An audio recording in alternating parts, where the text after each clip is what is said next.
Bonjour, alors hier on fêtait un triste anniversaire, c'était les 1 an de la disparition du boss pour l'éternité, Bernard Tapie qui nous a quittés le 3 octobre 2021, emporté par un cancer.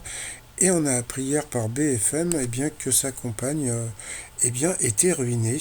Donc ça paraît bon.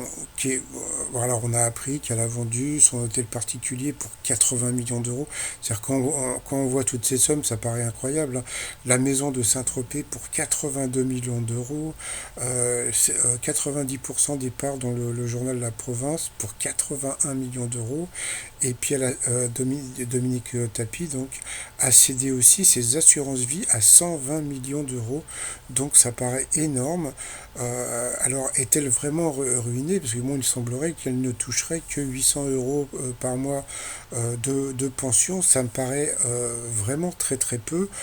Surtout qu'elle a travaillé dans les sociétés de son mari. Bon, j'imagine qu'elle a dû cotiser, etc. Et ça me paraît vraiment très peu. Donc, je trouve ça vraiment très bizarre cette histoire. Et puis, j'imagine pas du tout un seul instant Bernard Tapie laisser sa femme vraiment dans le désarroi comme ça.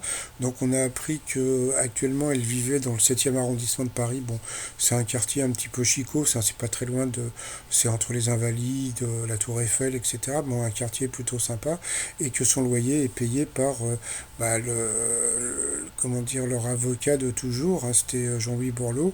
Donc ça paraît vraiment très étrange de pouvoir penser qu'elle est ruinée. Peut-être que le mot est un petit peu fort, peut-être que bah, elle devrait sûrement peut-être toucher quelque chose, je sais pas, une pension ou je ne sais quoi. Ça me paraît vraiment très étrange. Allez, je vous dis à plus tard, bye bye.